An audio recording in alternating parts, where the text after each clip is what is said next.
네, 반갑습니다. 안녕하세요. 예, 잘 들리시나요? 혹시 잘 들리시면 손 한번 흔들어 주시겠습니까? 예, 네, 잘 들립니다. 예, 좋습니다. 화면 공유 이거 감사합니다. 예, 그러면 이번 세션을 시작하도록 하겠습니다. 저는 이번 세션 사회를 맡은 원광대 마음인문학 연구소에 근무하는 조성훈 교수입니다. 반갑습니다. 예, 본 학술대회는 어제부터 3일에 걸쳐 이게 진행되고 있습니다. 지구, 문명, 존재라는 세 가지 키워드를 중심으로 진행되고 있고요. 지금 시간은 둘째 날의 마지막 세션이 되겠습니다. 진행 방식은 먼저 두 분의 발표를 듣고 이어서 토론을 진행하도록 하겠습니다. 그러면 이제 두 분 발표자 이렇게 한 분씩 소개해 드리면서 발표를 진행하도록 하겠습니다. 예. 네, 첫 번째 발표자분은 이철호 교수님이신데요. 이철호 교수님께서는 대구교육대학교 국어교육과 교수님입니다. 동국대학교에서 국문학으로 박사학위를 하시고 동국대학교 다르마 칼리지에서 조교수를 역임했습니다. 저서로 영혼의 계보 20세기 한국 문학사와 생명 담론, 문학과 과학 등의 공저가 있습니다. 그러면은 이철호 교수님 발표를 듣도록 하겠습니다. 발표 주제는 생명과 씨알, 한국 토착지성은 한 계보, 이 도나에서 함석헌에 이르는 길입니다. 발표 이어서 듣겠습니다. 네, 소개를 받은 이철호라고 합니다. 제 목소리가 잘 들리시는 거죠? 잘 들립니다. 네, 감사합니다. 이렇게 뜻깊고 성대한 자리에 발표자로 불러주셔서 영광입니다.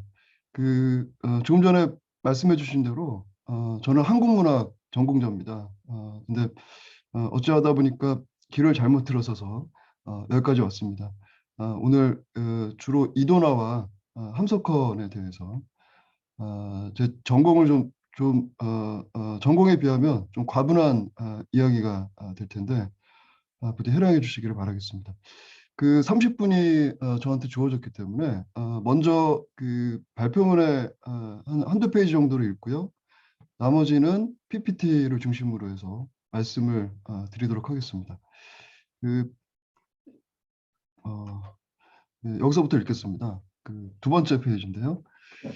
죽음의 구판을 걷어치워라라는 악명 높은 글에서 김지아는 학생들의 연이은 분신이 여기입니다.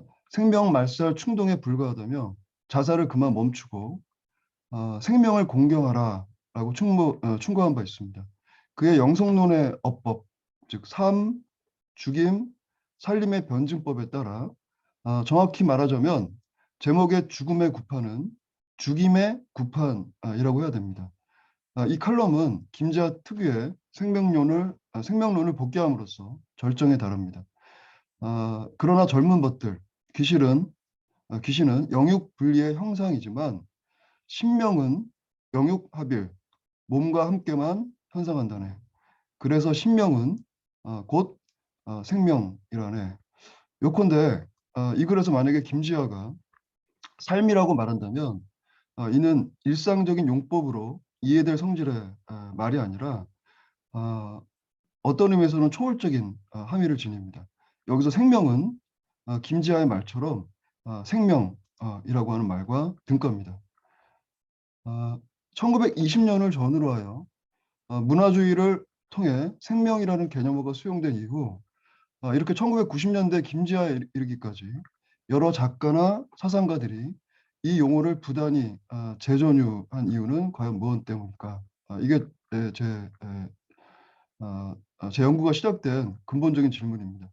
이전 세대에 비해 그 이념적, 문화적 활력이 소진되거나 그 유효성이 상실되었어야 할 생명이라는 개념어가 거의 100년에 가까운 시기 동안 한국 문학과 문화에서 여전히 유력한 시대적인 키워드로 통용될 수 있는 배경이란 무엇인가라는 질문입니다. 또한 동일한 사상적 원천을 서로 다른 시대에 적용함으로써 당대 인문지평의 가져온 영향과 한계를 어떻게 진단할 것이며 그러한 담론적인 변주의 과정은 궁극적으로 한국적인 모더니티를 인식하는 데 있어서 어떤 가능성을 열어놓을 것인가라고 하는 질문으로부터 시작되었습니다.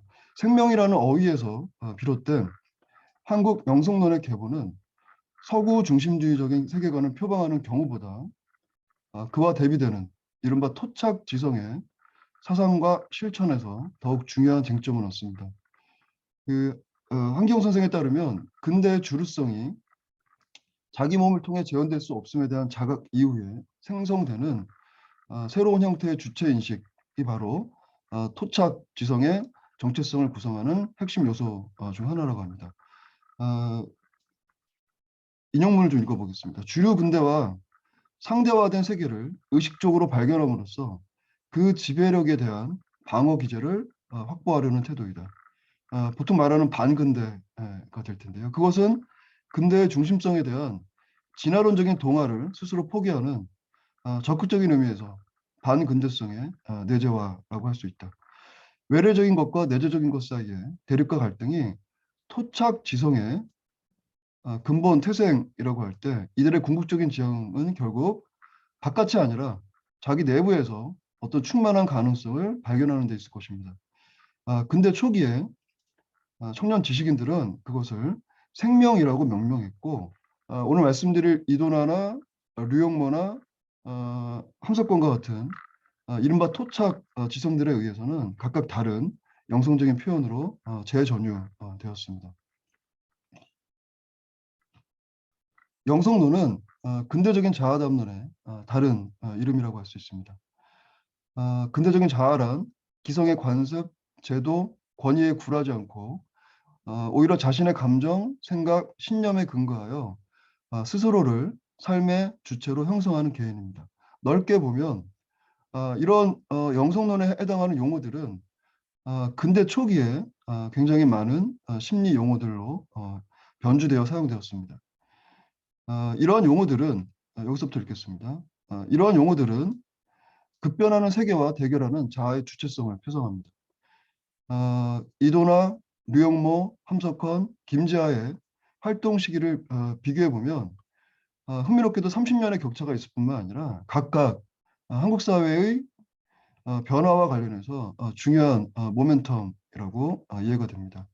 식민지기부터 한국전쟁 이후까지 그리고 다시 산업화의 시대부터 최근 지구화 시대까지 사인의 토착 지성이 어떤 사회 문화적인 이슈를 쟁점화하면서 자신들의 영성론을 체계화했고 그것이 이전 세대와의 어떤 명시적, 암시적 영향관계를 맺고 있는지 충분히 살펴볼 필요가 있다고 생각합니다.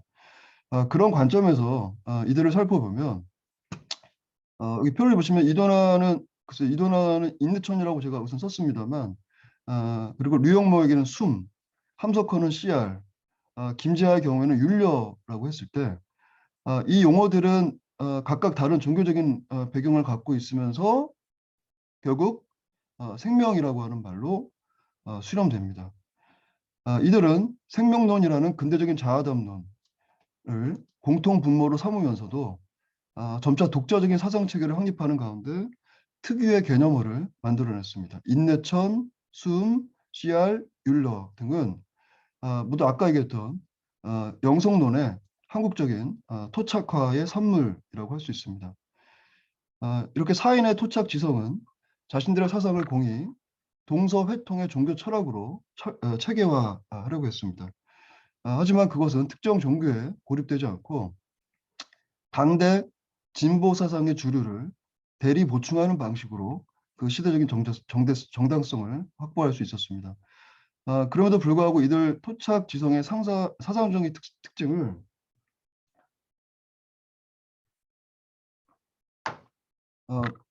다음과 같이 세 유형으로 분류 가능하다고 생각합니다. 물론 이런 경향들은 서로 겹치고 서로 보완적이라고 생각합니다. 먼저 과학적 신비주의라고 분류되는 경향에 이도나를 넣을 수 있습니다. 종교적인 영성의 순도를 과학적인 논증에서 찾으려는 경향을 뜻합니다. 이도나와 동시대인이었던 이광수만 하더라도 자신의 소설에서 인간 감정의 순수성을 과학적인 실험을 통해 확증하고 이로써 사랑을 일종의 진화 과정으로 이해하고자 했습니다. 다이쇼 사상과 접속하면서 성장한 이광수나 이도나 세대가 보여주는 공통 분모는 과학은 곧 진화나 진보의 등감을 이라는 사고방식입니다. 이광수가 주도하고 류용모도 공유한 이러한 경향은 이도나의 천도교 사상에서도 주목할 만한 법례를 얻습니다. 두 번째 경향은 금욕적인 인격주의입니다. 서북계 기독교 엘리트 집단을 제외하고 논의하기 어렵습니다. 다수의 월남 지식인들로 이어진 인격론의 계보는 류용모와 함석헌을 매개로 할 때 비로소 가능합니다. 이 두 사람이 공유한 금욕적 인격주의가 비슷한 뿌리를 지닌다는 것 못지않게 60년대 이후에 분기되는 양상에 대해서도 주목할 필요가 있습니다. 마지막은 유기체적 공동체주의입니다. 낭만주의에서 생태주의까지 폭넓은 스펙트럼을 보유하는데 근대 초기에는 톨스토이나 소로로부터 감화받아서 무소유의 공동체를 실험한 지식인들 중에 함석헌이 유명합니다. 그는 실제로 평양과 그리고 월남한 이후에도 그런 공동체를 경영했고요. 그에 비해 장일순의 주도하에 조성된 원주 공동체는 더 광범위하고 체계적인 실험과 운동을 보여준 사례라고 할 수 있습니다. 그걸 집약하고 있는 것은 당연히 이제 김지하의 생명사상입니다. 이어서 바로 제가 준비한 PPT로 넘어가도록 하겠습니다.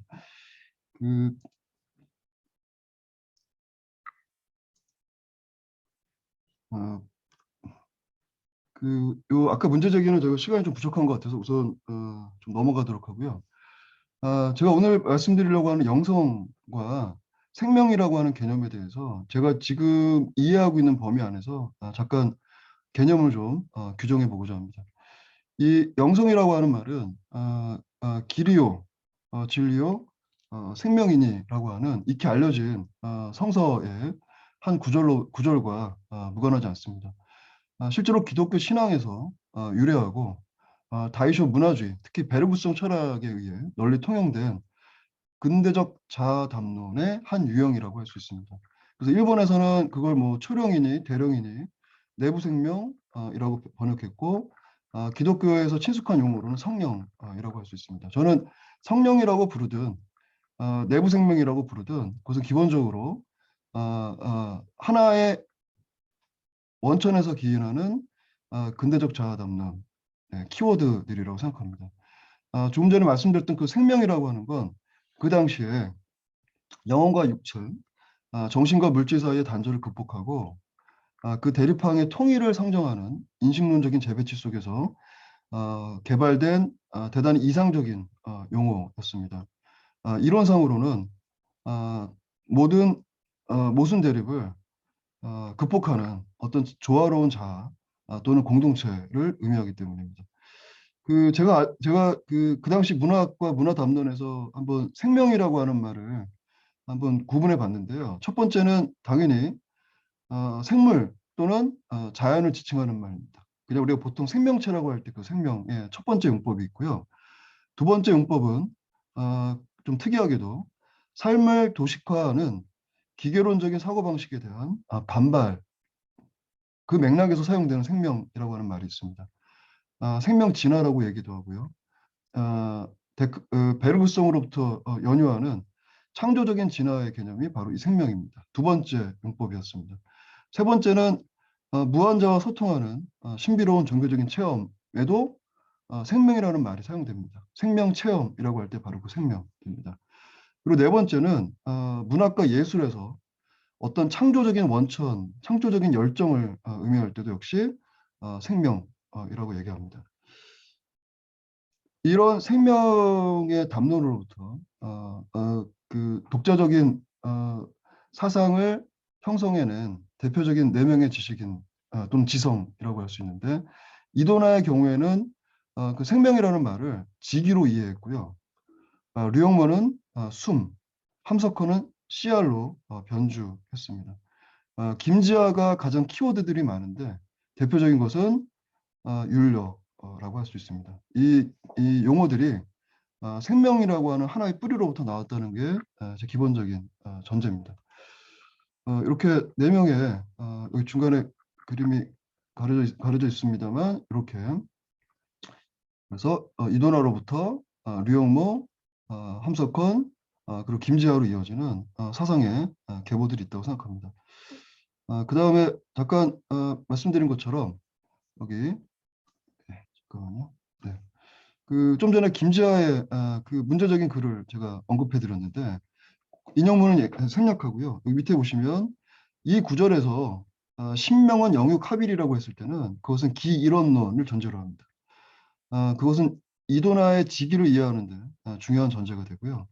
신명은 생명이라고 스스로 생명 개념을 변주할 때 우리는 그 앞살에 함석헌의 시야를 자연스럽게 떠올리게 됩니다.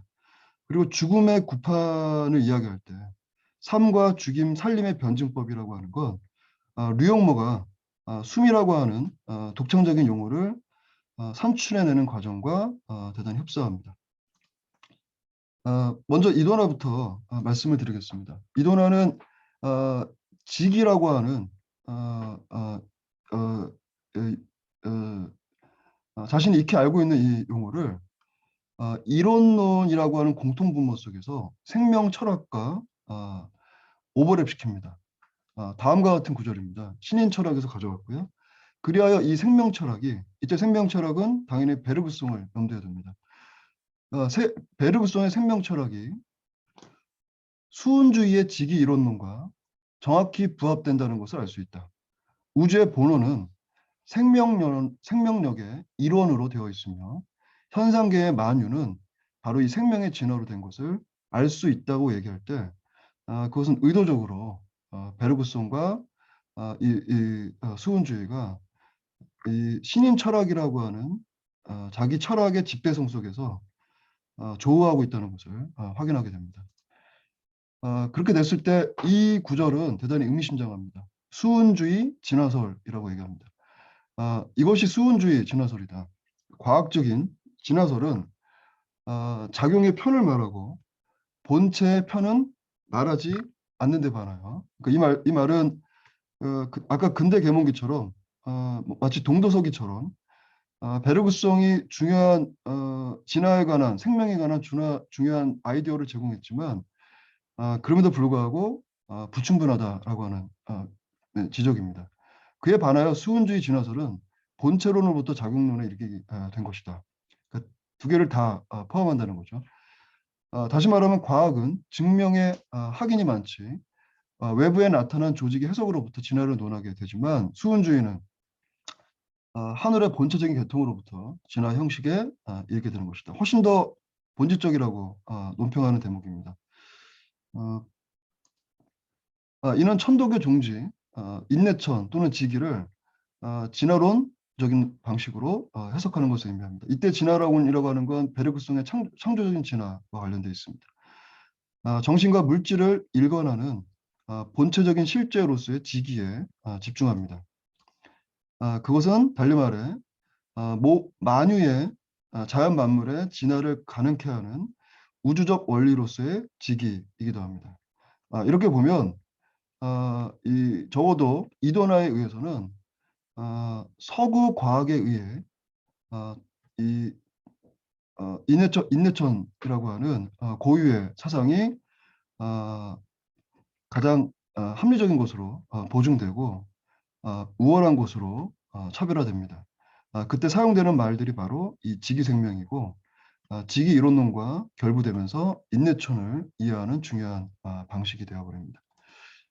그러니까 제가 말씀드리는 것은 이도나의 경우에 천도교 사상을 체계화하는 데 바로 이 생명이라고 하는 담론이 중요하게 활용되었다라고 하는 것입니다. 이 생명이 중요하게 활용되는 이 상황은 류영모에게도 고스란히 나타납니다. 이 글은 류영모의 오늘이라고 하는 글의 한 대목인데요. 여기 보면 여기 다 읽지 않겠습니다. 이 생명이라고 하는 말이 반복적으로 나옵니다. 마지막 두 문장만 읽겠습니다. 생명력은 내게 있으니 오늘 여기 내가 살게 된 것은 생명력을 발휘하라고 된 것이 분명하다. 이 생명이라고 하는 말을 쓸 때는 아직 류용모가 그 말을 자신의 용어로 변주하기 전입니다. 드디어 이 생명이라고 하는 말을 자신의 용어로 바꾸게 되는데 그게 바로 익히 알려진 대로 숨이라고 하는 겁니다.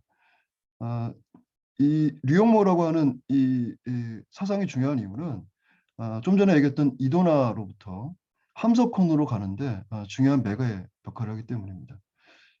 여기 인용되어 있는 부분은 제가 좀 빠르긴 한데 주어진 시간 안에 좀 다 마무리하고 싶어서요. 여기 보면 5강의의 한 대목인데 여기서 뭐라고 얘기하냐면 그러니까 신을 영을 김으로 이때 김이라고 하는 거 이제 입에서 나오는 바로 그 김입니다. 그래서 얼과 김이라고 하는 말을 대신 쓰자는 것이다. 그러니까 영성이나 생명이라는 말 대신에 코로 안 쉬는 숨이 있는데 그걸 바로 얼, 김, 그리고 숨이라고 표현해야 된다라고 얘기합니다.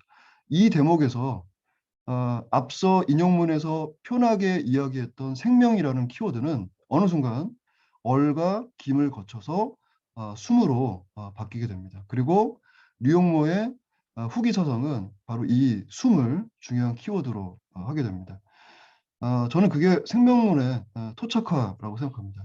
인간의 영혼도 숨이고 영원한 생명도 숨이고요. 즉 성령입니다. 그리고 그것보다 훨씬 더 거시적인 무한한 우주도 숨 자체라고 류용모가 표현합니다. 이렇게 류용모에 의한 생명의 전유는 토착화는 결국 함석헌의 CR 사상의 모태가 됩니다. 이제 함석헌에 대한 말씀을 드리는 것으로 10분을 소화하고자 합니다. 그러니까 CR이라고 하는 말은 물론 함석헌 사상의 독자적인 성취이지만 익히 알려진 대로 자신의 스승인 류용모로부터 오는 것인데 제가 말씀드리고자 하는 것은 그 계승을 이해하는데 적어도 두 가지 어, 어, 어, 중요한 지점이 있다는 것입니다. 첫 번째는 류용모가 됐든 함석헌이 됐든 기본적으로 그 앞 세대가 중요하게 활용했던 생명이라고 하는 말을 번주했다는 것이고요. 두 번째는 CR로 변주하기 전에 이미 류용모가 생명이라고 하는 말을 김 또는 숨이라고 하는 고유의 한국어로 변환하려고 하는 노력을 이미 시도했다는 것입니다. 저는 그것을 서구적인 의미에서 영성론, 서구적인 의미에서의 생명론의 토착화의 중요한 사례라고 생각합니다. 이제 3번에 걸쳐서 이 함석헌의 CR에 대해서 좀 살펴보고자 합니다. 첫 번째, 이 CR이라고 하는 말은 당연히 번역 불가능한 영성이라고 하는 의미를 지닙니다. 여기 인용문을 제가 읽겠습니다. 제가 쓴 부분이고요. 유일신 중심의 종교 체제를 범신론으로 대체한 신인 철학의 이도나는 천도교의 교리를 서구 철학의 용어로 번역하는데 전략했습니다. 전략했습니다. 이에 비해 함석헌은 일정한 시차가 존재하기 때문이기도 할 텐데요. 또는 류용모라고 하는 매개가 있기 때문이기도 한데 함석헌은 서구를 타자화하는 한편 동양을 이상화함으로써 자기 세대에게 부과된 모더니티의 과제를 해소하는 하나의 유력한 처방으로 CR을 제시합니다. 한마디로 말해 그것은 타락한 서구에는 부재하는 어떤 가능성의 원천을 비서구의 전통에서 발견하는 일이며 이 CR이라고 하는 에센스는 따라서 유럽의 언어로는 번역 못할 것도 없지만 사실상 번역 불가능한 어떤 것이기도 합니다. 그런 의미에서 이도나가 생명이라는 역어를 그대로 노출시켰던 데 비해서 직위생명이라고 얘기했거든요. 그러나 함석헌은 이를 굳이 CR이라는 전통적인 어휘로 토착화하고 있어 흥미로운 대비를 보여줍니다. 거듭 말씀드리지만 그 토착화의 중요한 힘은 류용모의 앞선 사례로부터 온다고 생각합니다. 두 번째는 이 CR이라고 하는 말의 용법 가운데 인격의 의미 맥락이 있다는 것입니다. 여기 잘 알려진 글인데요. 인간혁명이라고 하는, 즉 인격혁명이라고 하는 의미로 이해되는 이 글에서 다음과 같이 말합니다. 생명의 가장 높은 운동은 다시 되돌아갑니다. 생각이란, 정신이란 창조주에서 발사된 생명이 무한의 벽을 치고 자신이 나온 근본으로 다시 돌아가는 것이다. 그게 바로 혁명이다라고 얘기합니다. 그러니까 이 4.19 혁명, 죄송합니다. 4.19 혁명의 한복판에서 그 함석헌은 그 혁명이 근본적인 것이 되기 위해서는 바로 자신의 개인의 내면을 향해야 된다라고 얘기합니다. 그것은 결국 인격을 강조하기 위해서 생명 담론을 활용하는 것이고 그 접점에 바로 이 생명 그리고 CR이 있습니다.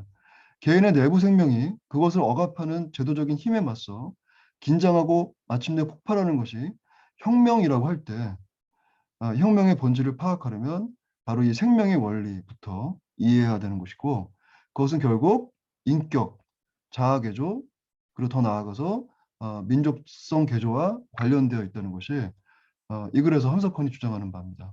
따라서 아이러니하게도 또는 역설적이게도 혁명의 진정한 최전선은 인격이 됩니다.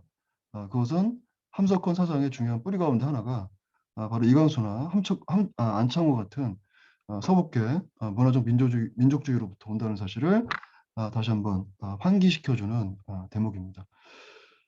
그 마지막으로 CR에 담겨진 세 번째 의미 맥락은 오늘 발표의 중요한 배경이 되는 바로 이 생명 진화와 관련되어 있습니다.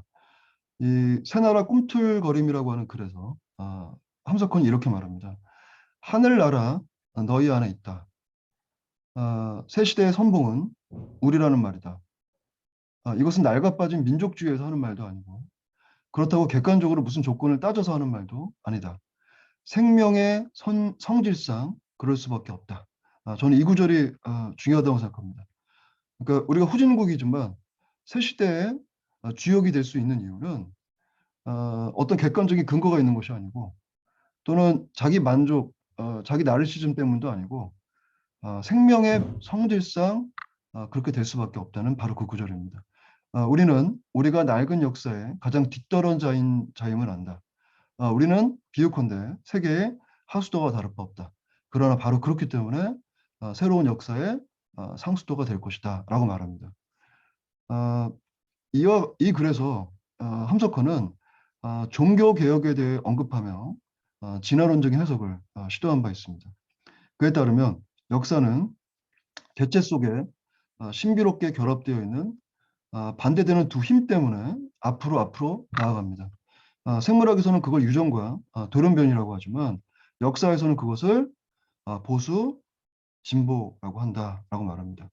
그러니까 역사의 이면에는 그 종교의 역사가 됐든 민족의 역사가 됐든 역사의 이면에는 상반되는 두 가지 힘이 존재하고 그 힘은 서로가 서로를 배제하는 것이 아니라 부단히 약동하는 생명력으로 존재하고 그렇기 때문에 지금 직면해 있는 대립을 넘어서 새로운 역사를 창조하게 된다는 것입니다. 이게 바로 생명 진화입니다. 그래서 함석헌이 가지고 있는 종교 철학에 대한 관점 그리고 문화를 바라보는 관점, 그 민족의 역사를 바라보는 관점의 뿌리에는 이 바로 생명 진화라고 하는 것이 있는 것이고 이 생명 진화는 제가 발표의 맨 앞에서 말씀드렸던 이도나가 천도교를 근대화하는 과정 속에서 중요한 이론적 전제로 삼았던 바로 그 생명 진화도 이미 겹쳐져 있습니다. 그리고 오늘 말씀 못 드렸지만 이 생명 진화는 결국 앞서 잠깐 언급했던 김지아가 삶과 죽임과 살림의 변증법을 이야기할 때도 그 밑바탕에 흐르는 중요한 배경이라고 할 수가 있습니다. 그 오늘 발표의 주제는 어쨌든 이도나로부터 함석헌으로 이어지는 영성론의 변주에 대해서 말씀드리는 것이었기 때문에 김지아에 대한 논의는 여기서 마무리하고 발표도 역시 여기서 매듭을 짓도록 하겠습니다. 조금 급하게 했는데 어쨌든 30분 안에 마무리가 돼서 다행이라고 생각합니다. 경청해 주신 여러분께 감사드립니다. 네, 여기서 마치겠습니다. 예, 발표 감사합니다. 예. 지금 이제 그 자료집에 보면은 참 10쪽 정도에 걸쳐 가지고 이렇게 내용이 잘 정리되어 있는데 또 파워포인트에서는 또 다른 어떤 중요한 내용들을 또 함께 다루어져서 굉장히 머리를 뭐라 그럴까요? 생각을 해보게 하는 좋은 지점이 된 것 같습니다. 아마도 조금의 토론은 지금 바로 하진 않고 다음 발표 후에 할 텐데요. 네, 토론 시간에 많은 질문을 통해서 이야기가 되면 좋겠습니다. 그러면 두 번째 발표 이어서 하도록 하겠습니다. 네, 두 번째 발표는 이주연 교수님이 해주시는데요. 예, 원광대학교 원불교 사상연구원 책임연구원이고 원불교 교무로 봉직하고 있습니다. 원광대학교에서 원불교학 그리고 국어교육을 공부했고 전북대학교에서 교육학 박사학위를 받았습니다. 저서로 지구인문학의 시선, 지구적 전환 2021 등의 공저가 있습니다.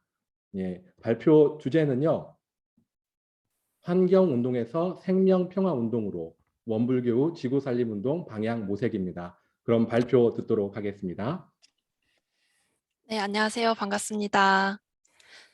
네, 저도 방금 발표하신 이철호 교수님처럼 전공이 국어 교육인데 어떻게 하다 보니까 조금 다른 길로 들어와서 지금 이렇게 하고 있는 이런 지구인문학 공부도 너무 재미있는 것 같습니다. 네, 제가 지금 시작하면 25분까지 발표를 하면 될 것 같습니다. 네, 제가 오늘 말씀드릴 내용은 환경운동에서 생명평화운동으로 전개된 과정을 말씀을 드리려고 하고요. 이제 그 원불교도 생명평화운동에 이제 참여를 해서 또 그 부분을 이제 계승을 해서 지금 하고 있는데 어떤 방향으로 나아가야 될지에 대해서 마지막으로 말씀을 드려보겠습니다. 일단 그 이야기를 하기 위해서 우리나라에서 현재 지구에 대해서 그리고 자연에 주어진 자연권에 대해서 인식이 어떻게 변화가 되고 있는지를 말씀을 드리려고 하고요.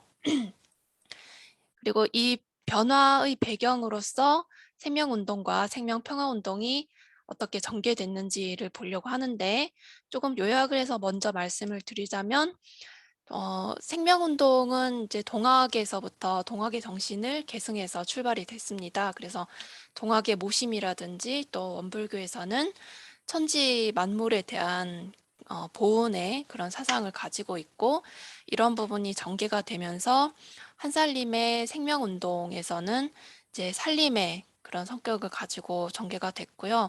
이후에 2000년 이후에는 범종교적이고 범시민적인 차원에서 생명평화운동, 그래서 생명의 평화에 방점을 두고 진행이 됐습니다. 그래서 결국은 개발 폭력적인 그런 시대에는 환경운동에서 생명운동으로 전환이 된 것 같고요. 이때는 죽임의 문명에서 생명살림으로 되었다고 볼 수가 있고 이후에 이렇게 운동을 했지만 결국은 그 기후 위기가 계속 심각하게 진행이 되다 보니까 이제 생명운동이 또 생명평화운동으로 전개가 됐습니다. 그래서 위기에 대응해서 평화를 강조하는 흐름으로 나타난 것 같고요. 그래서 위험의 지구에서 생명평화로 전환이 필요해졌다고 볼 수가 있습니다. 그래서 어제 그 조성환 박사님과 허남진 박사님이 발표를 해주셔서 제 원고에는 지금 반영이 안 돼 있습니다만 어제 그 지구학 담론의 경향을 어떻게 전개가 됐는지를 말씀을 해주셨습니다. 그래서 이 흐름과 우리나라에서 생명운동과 생명평화운동이 어떻게 전개가 됐는지를 같이 대조를 해보니까 좀 흥미로운 점들도 있고 해서요.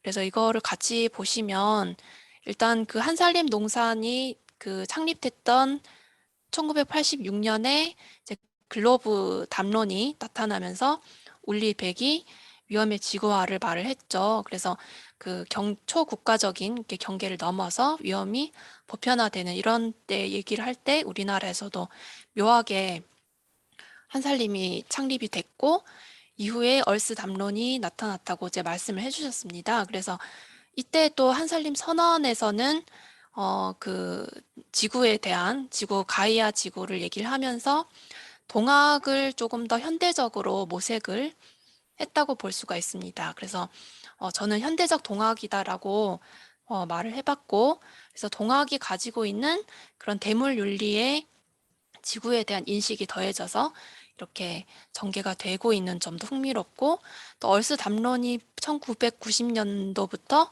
본격화됐다고 말씀을 해주셨는데, 이 시기에는 또 이제 다양한 운동들이 전개가 됐죠. 그래서 지구의 날 행사도 있었고, 청계산 눈썰매장 개발 반대 운동 이런 죄송합니다.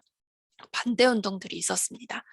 그리고 이후에 2000년에는 인류세 담론이 대두됐는데 바로 이해에 최성각 소설가가 생명평화 용어를 사용을 해서 이때 생명평화가 나타난 것도 네, 있었고요. 이후에 이제 토마스 베리가 지구법 제안하고 또 그 이후에 또 러브록이 가이아의 복수를 얘기를 하면서 이때부터 생명평화 운동이 본격적으로 전개가 됐습니다. 그래서 특히 이런 좌우익 희생자와 무생명의 회원 상생을 위한 100일 기도라든지 또 지리산에서 위령제를 지낸다든지 이렇게 하면서 생명을 위한 어떤 이런 부분은 이제 한국적인 생명평화 운동으로서 특성이라고도 볼 수가 있겠는데, 그래서 기도와 제사의 어떤 대상으로 그래서 모심과 공경의 정신이 계승이 되면서 이때 그런 부분이 실천이 된 부분도 있고요. 네, 그리고 천성산의 도롱뇽 소송도 2003년, 2004년 이때 있었습니다. 그래서 지구의 어떤 권리에 대한 인식이 점차 발전이 되면서 2006년에 가이아의 복수라든지 브리노 라투로가 가이아를 기후 위기에 관련해서 이야기를 했던 이 시기가 바로 우리나라에서도 기후 위기 문제라든지 그동안의 폭력적인 그 환경 개발로 인해서 재앙이라든지 재난재해가 심각해지다 보니까 이러한 기후 문제에 대해서 대응하는 피해 돕기 운동 이런 부분들이 많이 있었습니다.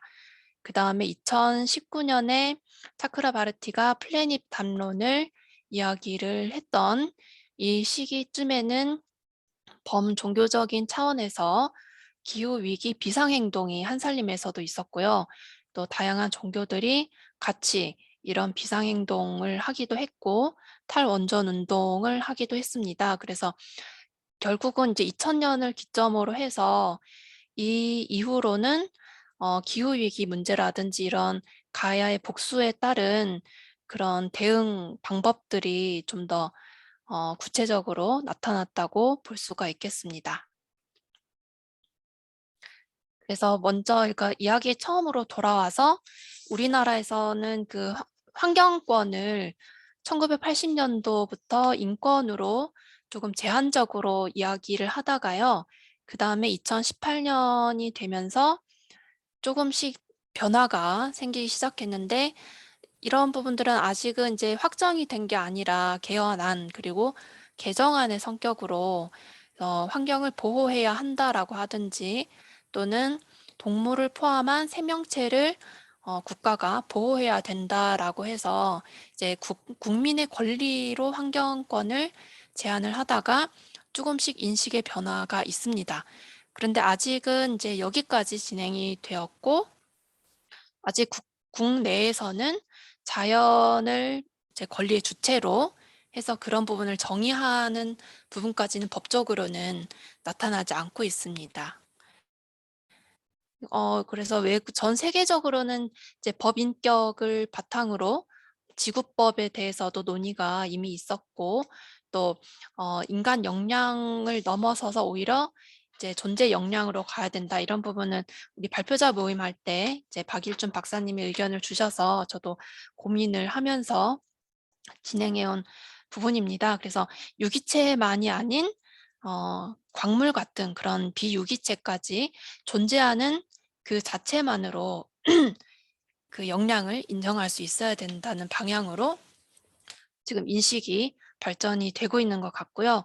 그리고 이제 코마 컬리넌 같은 경우는 토마스 베리가 얘기했던 지구 구성원의 세 가지 권리, 존재할 권리, 또 거주할 권리, 자신의 역할과 기능을 수행할 권리, 이런 권리의 바탕에서 이제 지구권을 얘기를 했습니다.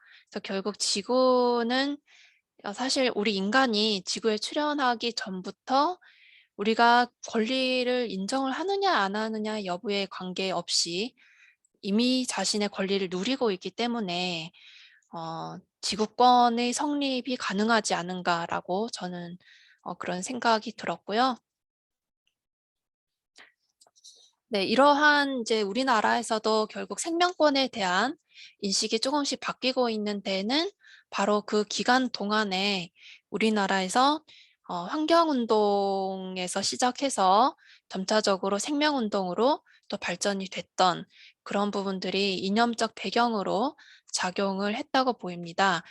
공해추방운동연합이 바로 환경운동을 했던 이제 경우라고 볼 수 있는데, 이 공해추방운동연합이 이제 출범하고 활동을 했던 시기는 체르노빌에서 원자력 발전소 사건도 있었고, 또 공해추방운동연합은 실질적으로 영덕의 핵 폐기물 처리장이 이제 건설되는 부분에 또 반대 운동도 하기도 했고, 그래서 이러한 방식으로 뭔가 그 환경이 가지는 사전적 의미, 사람이 생활하는 주위의 상태, 이런 이제 환경 중심적인 관점을 처음에는 가지고 이제 피해자와 가해자를 나눈다든지 또 인간과 자연을 이원화한다든지 이제 이런 방식으로 진행을 하다가 이후에 그 이제 조금씩 변화가 됩니다.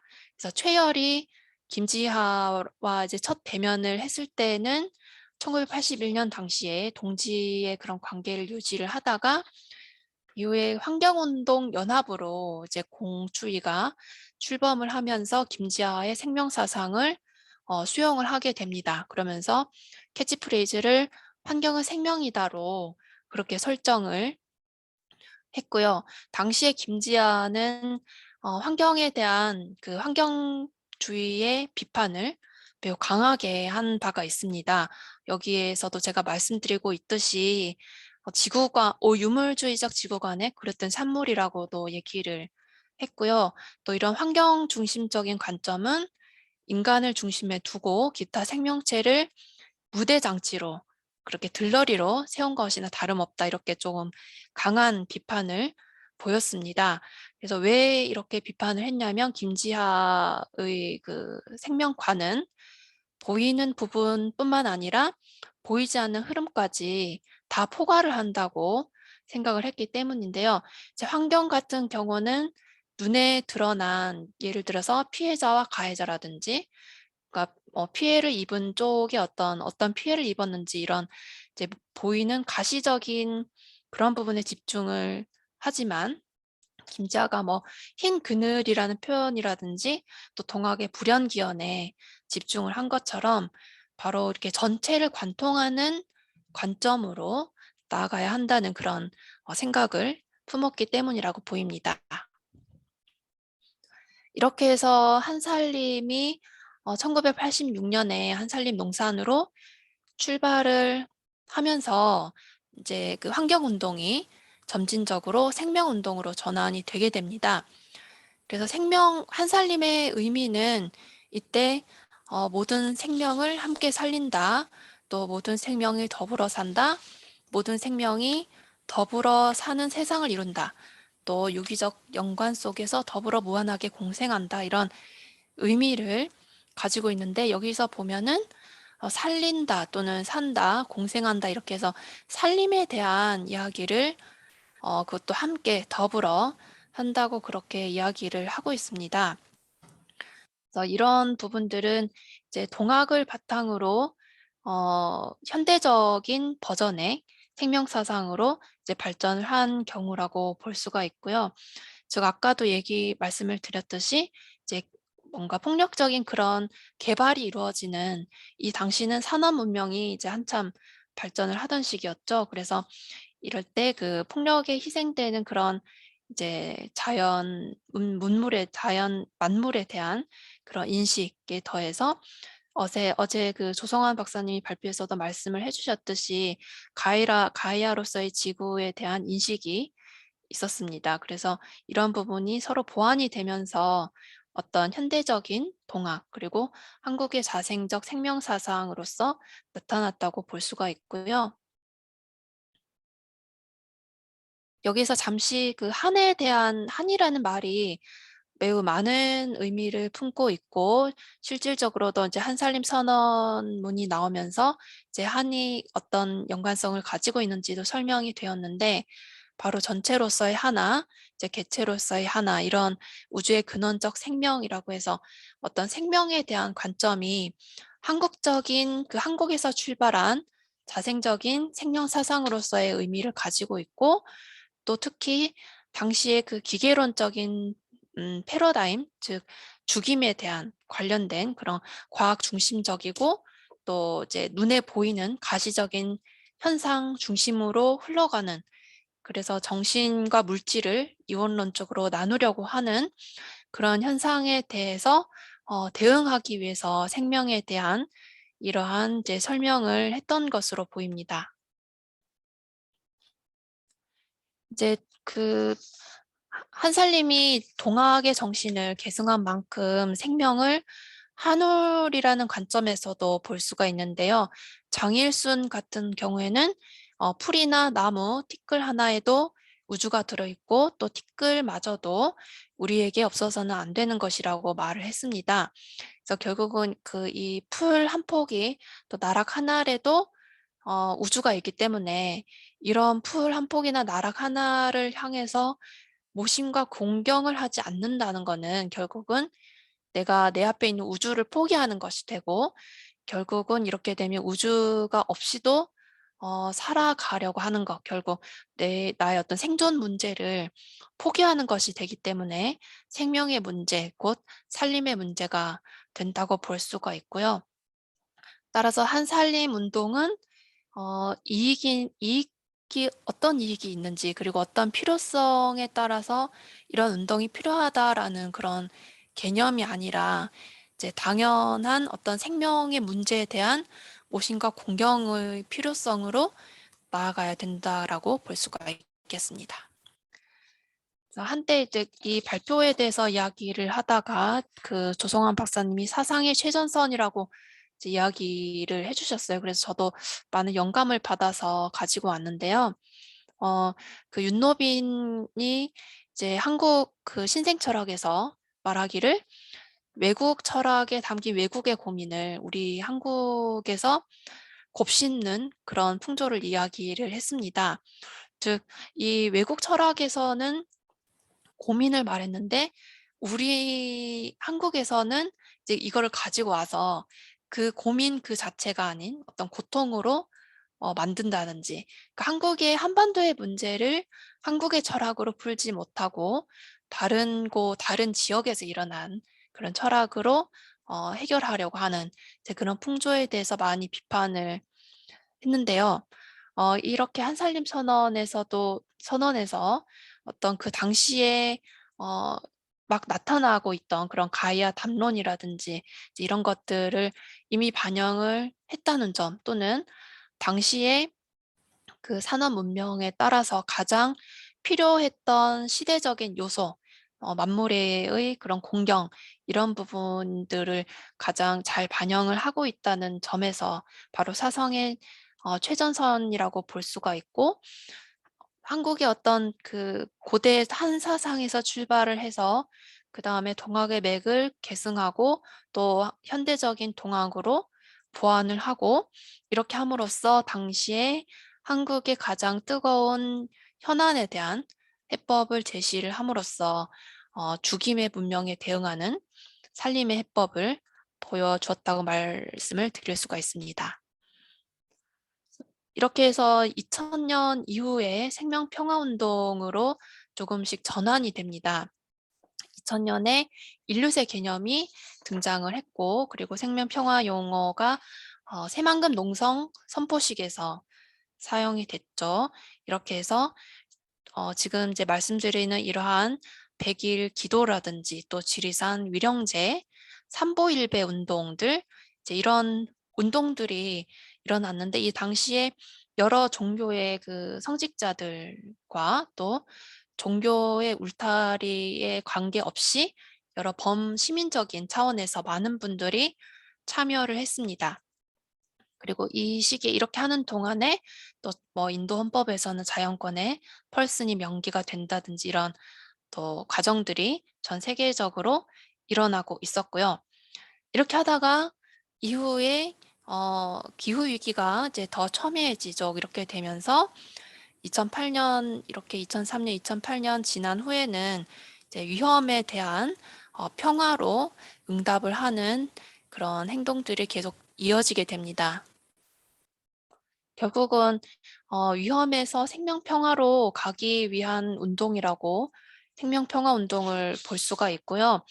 어떤 긴박한 문제를 풀기 위해서 연대를 할 수밖에 없었지 않았나, 이제 범시민적이고 범종교적인 차원으로 일어났던 것이 이제 그렇게 해석을 할 수가 있겠습니다.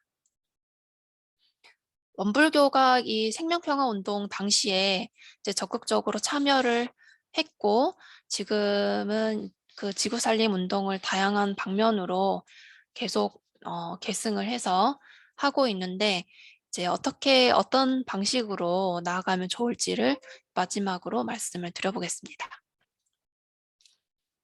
원불교는 그 생명운동과 이제 생명평화운동이 그 각각 산업 문명이 막 발달할 때, 그리고 생명평화운동 같은 경우는 그 기후위기 문제라든지 각종 재난 재해 문제들이 본격화되면서 가장 큰 문제, 시대적인 가장 뜨거운 어떤 이슈, 현안에 대한 응답이었다고 볼 때, 원불교의 산림운동도 마찬가지로 시대적인 응답으로 계속 진행이 되어 왔습니다.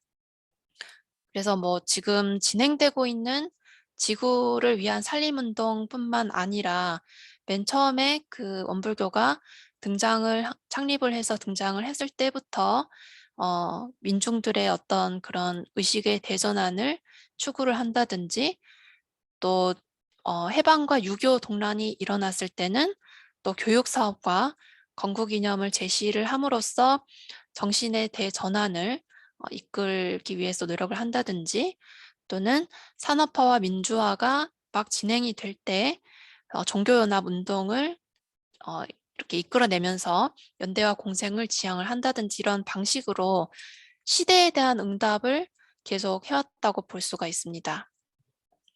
결국은 원불교에서도 지금의 어떤 시대적인 현안은 생명평화운동이 이렇게 해온 것처럼 지금의 어떤 기후 문제라든지 지구의 위험 문제에 대한 응답이 되어야 한다고 저는 보고 있고요.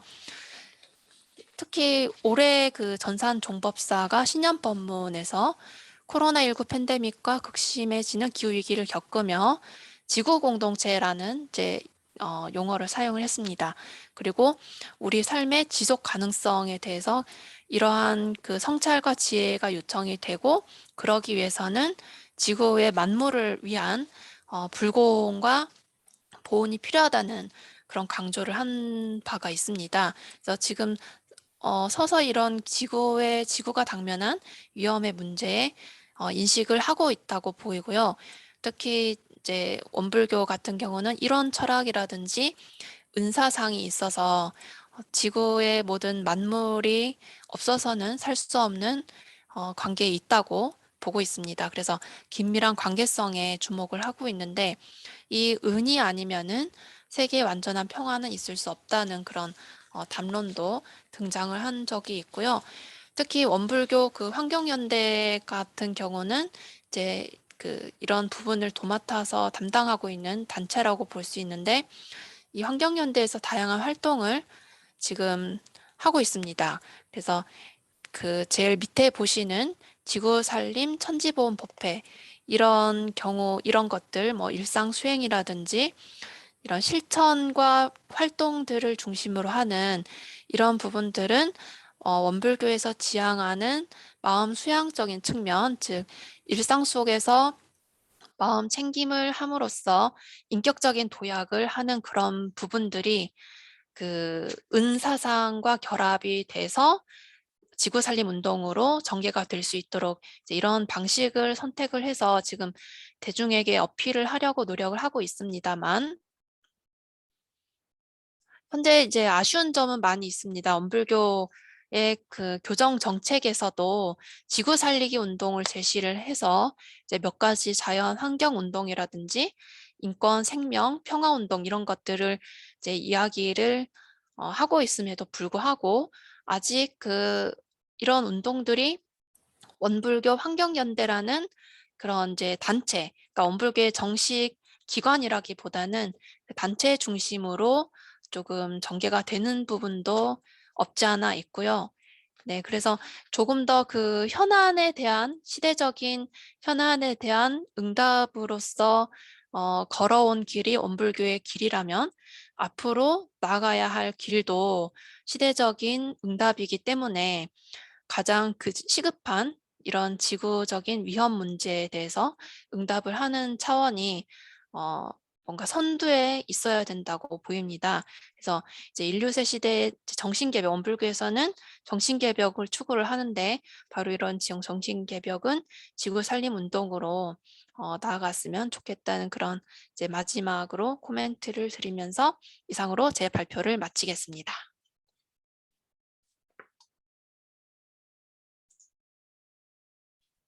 네, 발표 감사합니다. 예, 지금까지 예, 두 분 발표를 예, 다 들어봤습니다. 예. 예, 첫 번째 발표는 아까 생명과 CR 한국 토착지성의 한 계보, 그리고 두 번째 발표는 환경운동에서 생멸평화운동으로 해서 원불교 지구살림 운동 방해 모색, 이렇게 두 발표 다 들어봤습니다. 두 발표자님께 우선 박수 한번 드리면 좋겠습니다. 시간에 맞게 정말 박수 네, 잘 해주셨습니다. 예.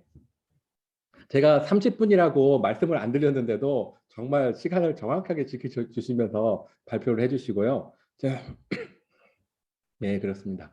예, 이어서 토론 시간 갖도록 하겠습니다. 예, 혹시 질문하실 분 있으시면은 예, 음성을 켜시고 바로 말씀해 주시면 될 것 같습니다. 네, 이철호 교수님 발표 잘 들었습니다.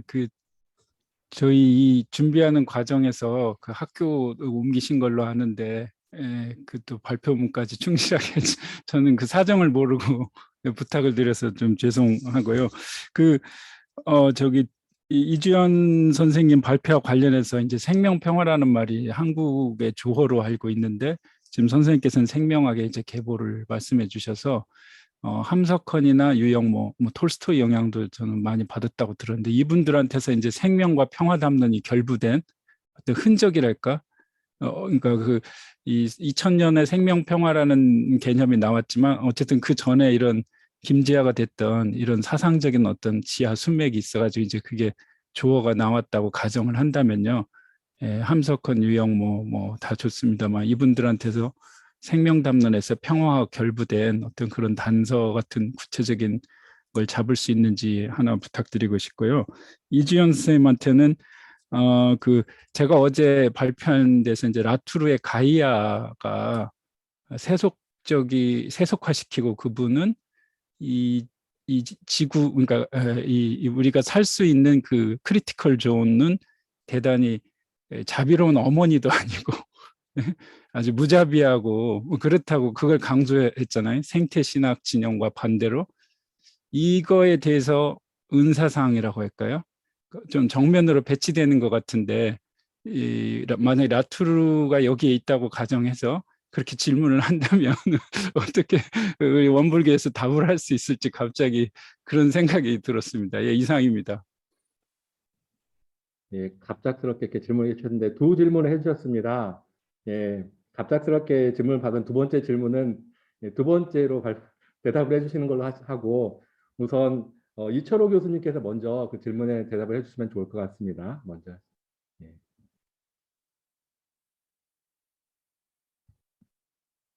지금 음성을 켜고 해주시죠. 이철호 교수님, 네, 소리가 안 들립니다. 네. 네, 우선 조성환 선생님의 말씀 질문에 대한 답변 전에 제가 발표한 게 오늘 어제 제가 조금 늦게 들어와서 여러 선생님들 발표를 들었는데 제 오늘 발표가 그 전체 기획에 잘 부합하는 것인지 약간 제가 좀 송구한 마음도 있고요. 그렇다고 해서 뭐 제가 김지아를 얘기하는 게 또 이렇게 또 최선은 아니었겠다는 생각도 듭니다. 지금 아마 조성환 선생님 말씀은 저는 저의 우려에 대해서 스스로 벌충할 말씀을 할 기회를 주신 것 같고요. 생명 평화라고 하는 말은 글쎄요, 제가 지금 어쨌든 제가 본 사상가들 가운데서 생명 평화라는 말에 가장 밀접한 지성은 당연히 함석헌이 될 겁니다. 그래서 그 부분에 대해서는 뭐 제가 말씀드리는 건 신뢰가 될 것 같고요. 하나만 이제 조금 우회적으로 말씀을 드리자면 우선 참 이도나 같은 경우에는 글쎄 제가 보기에는 물론 스케일은 크지만 이도나가 놓여져 있던 어떤 상황이 그러했기 때문에 이런 생명 평화라고 하는 말에 부합하는 어떤 맥락에서 사용하고 있는 것 같지는 않습니다. 그렇게 제가 그건 확인은 못했고요. 다만 제가 김지아가 어떻게 윤려 이전의 생명 그리고 생명이라고 하는 말에 어떻게 접속되었는지를 제가 좀 살펴보는 과정 속에서 좀 우회적인 말씀을 드리자면 익히 알고 계시겠지만 김지아를 통해서 민중신학에 접근하게 된 분 가운데 서남동 선생이 계신데요. 70년대 초반 중반이 넘어가면서 자신이 해왔던 그런 방향과 그야말로 근본적인 의미에서 전환이 이루어지게 되는데 그 부분을 제가 좀 살펴봤어요. 그랬더니 그게 아시겠지만 70년대 초반, 60년대 후반부터 70년대 초반 소위 말하는 생태학적인 위기 속에서 자연신학 또는 생태학적 신학이라고 부르는 것이 전 세계에서 굉장히 중요한 화두가 된다는 것을 서남동 스스로가 처음에는 이렇게 발빠르게 표현이 좀 그렇습니다만 발빠르게 이제 한국에 이렇게 번역하고 소개하는 과정 속에서 접속을 했다가 점차 김지아를 통해서 민중신학으로 나아갈 때 저는 그 순간에 이제 중요한 담론적인 변화가 일어났다고 생각하는데 민중과 생명과 생태가 거의 동일시가 되어버립니다. 그걸 서남동의 민중신학을 따라가다 보면 그걸 확인할 수 있을 뿐만 아니라 거의 동시기에 김지아가 민중을 이해하고 생명을 이해하고 생태를 이해하는 방식도 거의 같아요. 그래서 저는 지금 선생님께서는 저한테 생명 평화를 물어보셨지만 만약에 이 생명 평화라는 게 초국가적이고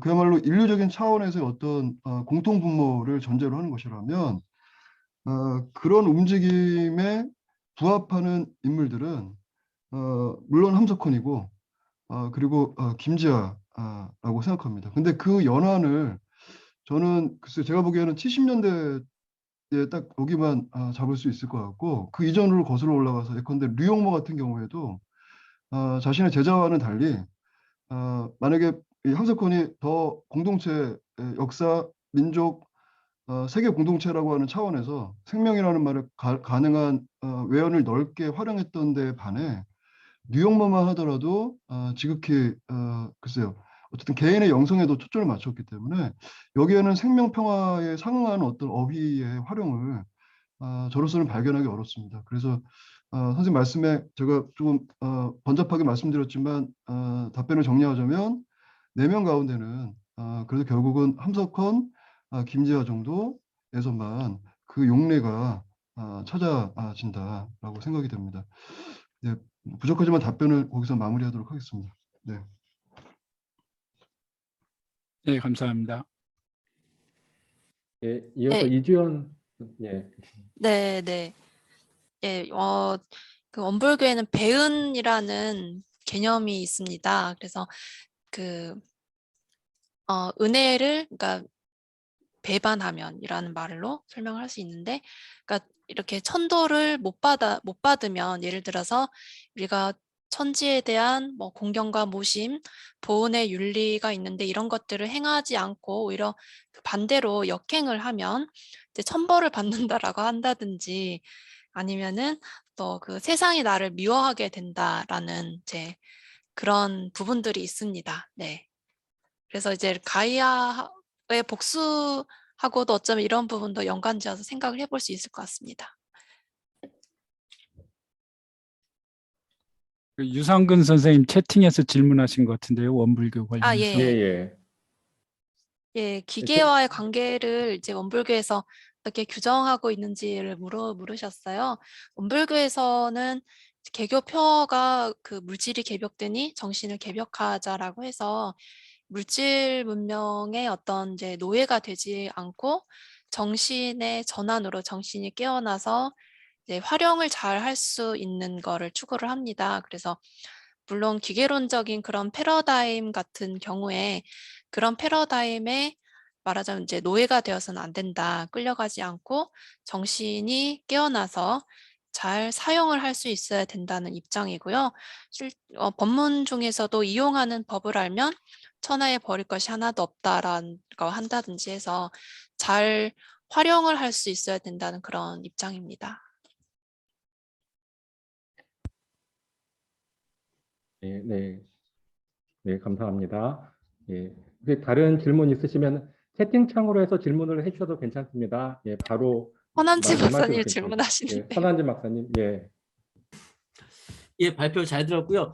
그 이주영 교무님한테 하나 여쭤보고 싶습니다. 그 예. 환경운동과 이제 생명평화운동으로 전환이라고 했다면, 그러니까 환경운동에서도 여러 가지의 그 실천적인 이야기가 있을 거 아니에요. 예.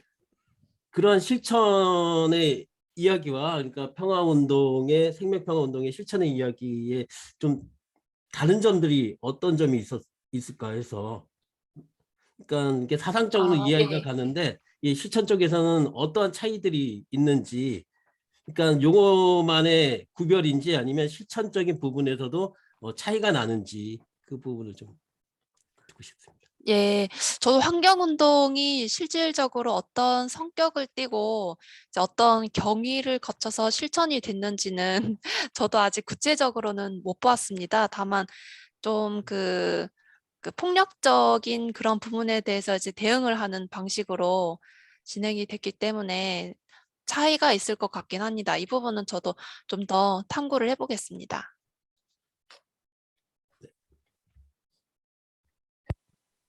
예, 그런 다른 질문도 예, 말씀해 주시죠. 예. 채팅창에 네, 질문이 채팅창에 질문이 들어왔네요. 이철호 선생님께 질문인데요. 제가 읽어보도록 하겠습니다. 유영모의 사상은 본인의 글을 많이 쓰지 않아서 보통 강의록을 통해 후기 사상 위주로 다뤄지고 있는데 소개해 주신 오늘을 비롯해서 유영모가 직접 쓴 글들을 출전 소개를 부탁드립니다. 예, 이렇게 질문입니다.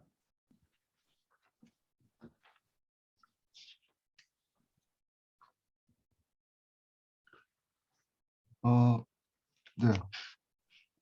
제가 잠시만요.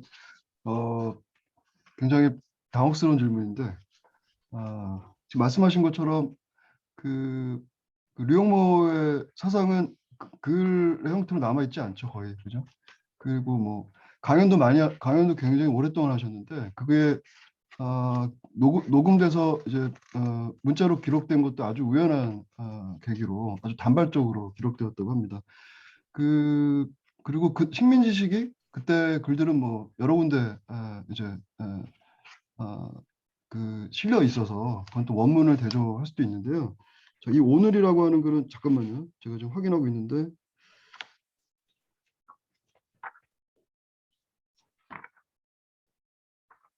그래서 한 3, 40년, 그러니까 20년대까지는 그래도 그 문헌의 정보가 확인이 가능한데 정작 자신의 사상을 토착화하는 그 순간부터는 언제 어디서 어떻게 썼는지 사실은 알기가 굉장히 어렵습니다. 이 오늘이라고 하는 글은 저도 이제 굉장히 흥미롭게 읽었는데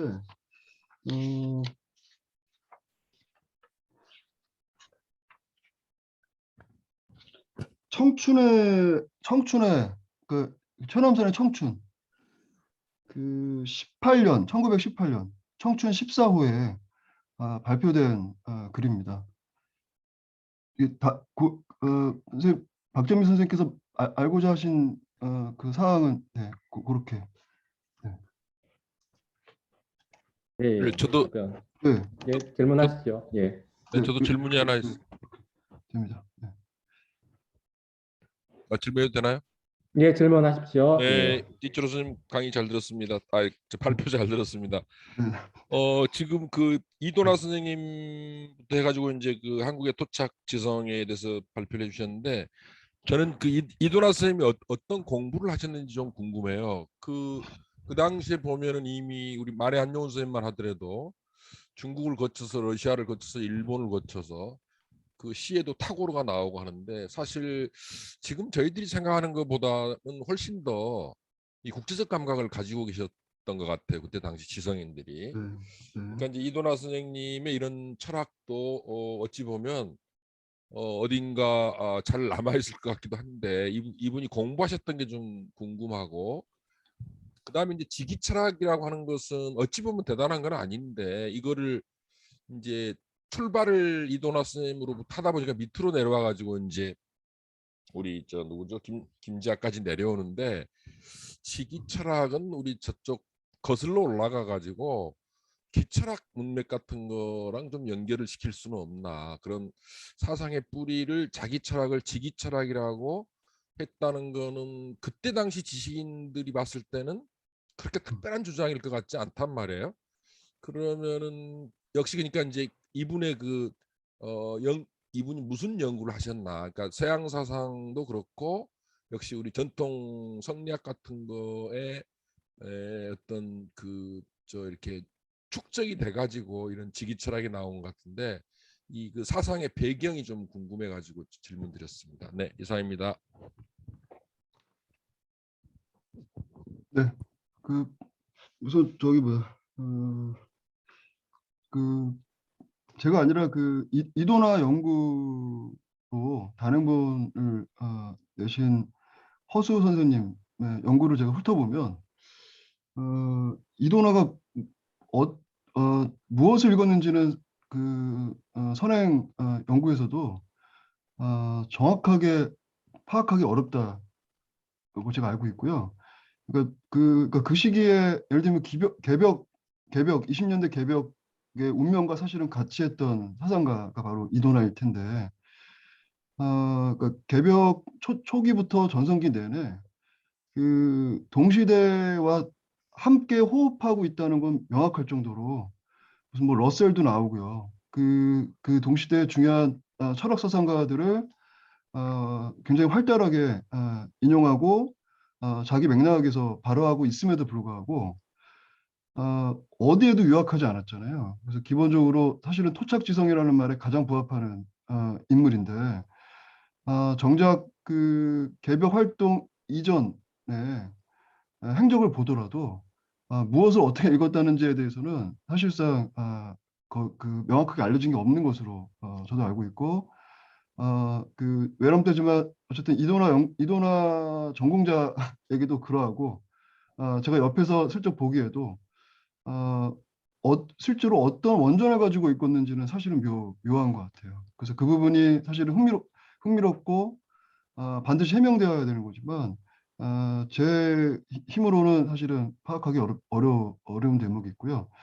뉴욕머만 하더라도 일본에 한 1년 정도 유학했기 때문에 뭔가 그 언저리에서 뭐 YMC도 들러날았거렸기 때문에 그때쯤에 다른 사람들이 읽는 무엇인가를 읽었겠다라고 하는 걸 조금이라도 더 알 수 있는데 오히려 이도나의 경우에는 분명히 그 중심에 있었음에도 불구하고 정확하게 뭘 읽었는지를 노출하기가 쉽지 않았습니다. 그리고 선생님 말씀하신 것처럼 직위 생명이라는 게 사실은 그 당시에 어떤 맥락을 갖고 있는지 저는 잘 모르지만 추측컨대 이 말을 표현하게 사용한 게 20년대 그러니까 이도나와 개벽의 전성기 때 사용된 말이 아닙니다. 그 31년에 이미 천도교 중심의 문화주의 운동은 어떤 식으로든 이제 전성기를 이미 훌쩍 지난 상태에서 이도나 선생 자신도 사회적인 발언권이 극도로 약화된 시점에 자기 사상을 뭔가 체계적으로 집대성하면서 동시에 근대 과학에 비추어서도 결코 부족하지 않는 어떤 것으로 만들려고 하는 노력 속에서 나왔기 때문에 선생님 말씀하신 것처럼 사실은 이런 생명이라는 용어가 그나마 굉장히 각광을 받았던 건 10년대 후반, 20년대 초반이거든요. 그러니까 예를 들면 학지강이라고 하는 일본 유학생들 사이에서 유명했던 말이고 전형택의 생명의 봄을 떠올리면 아시겠지만 그걸 제목으로 낼 정도라면 20년대 초반이 그나마 유행어로서 시대를 표방하는 어휘로서는 굉장히 참신했던 시기였는데 31년은 당연히 아닐 수밖에 없는 것이고 그래서 그런 시대의 어떤 격차 그거는 분명히 어쩔 수 없다고 생각합니다. 그럼에도 불구하고 한 발 늦었지만 또는 두 발 늦었지만 이런 종교적인 영성을 표현하는 데 있어서 생명이라고 하는 말을 가지고 와서 그것의 토착화를 시도한 건 그리고 그것을 한 권 분량의 책으로 발간한 건 전례를 찾기 어려운 대목이 있습니다. 그래서 그 부분에 있어서 굉장히 주목할 만한 것이고 그 순간 이미 이도나의 이 책이 가지고 있는 후대의 영향력은 충분히 예감할 수 있는 것이라고 생각합니다. 그래서 아까 제가 발표문의 맨 앞에도 말씀을 드렸습니다만 윤노빈과 같은 분은 이미 그 명확한 계보 속에서 책을 냈고요. 그리고 또 제가 그래서 이렇게 얘기하는 게 좀 그렇지만 제 생각이 아니라 그 어떤 분 말씀으로는 이게 주체 사상과도 연관되는 맥락이 있다고 한다면 앞시대와는 한 발 늦었지만 그것의 토착화의 시도가 대단히 체계적으로 이루어진 만큼 후대에 주는 영향이라고 하는 점은 좀 더 고평되어야 되는 거 아닌가라는 답변으로 말씀을 마무리하겠습니다. 네. 네, 감사합니다. 네, 감사합니다. 예, 다른 질문 예, 이철호 문자로, 교수님 답변 잘 들었습니다. 아까 함석헌의 인간혁명이라는 그 글을 인용해 주셨는데요. 그 글을 인용하시면서 설명하신 게 생명의 원리를 자각해야 뭐 혁명이 가능하다. 그리고 혁명의 최전선은 인격이다. 이런 말씀을 제 얘기 들립니까? 네, 선생님. 제 얘기 안 들립니까? 예, 잘 듣고 있습니다. 그런 말씀을 해주셨잖아요. 네. 예, 그 인터넷이 불안정하다고 해서 그때 이제 저는 개벽이란 말이 떠올랐는데요. 보통 이제 동학을 창시한 최재우의 시천주를 이제 뭐 김지아 선생 같으면 생명의 원리의 자각을 뭐 해야 된다 이렇게 생명으로 이제 푸니까 그런 점도 비슷했고 또 해월 최시영 같으면은 이제 인신개벽, 원불교 정신개벽 같은 말을 하니까 저는 그 함석헌 유영호는 동학은 얘기도 언급도 안 했고 좀 폄하했고 개벽도 입에 안 담았다고 들었는데 구조적으로 이 해석이 너무 사상이 똑같아가지고 놀랬거든요. 그래서 이런 유사점, 유사점이 처음 저는 알게 됐고 비교해봐도 대단히 흡사할 것 같다는 생각이 결국 생명의 원리를 바탕으로 한 이제 인간 혁명 같은 거잖아요. 영성적 혁명이든 뭐든 그런 점에서 유사하다는 거를 느껴가지고 대단히 흥미로웠습니다. 이상입니다.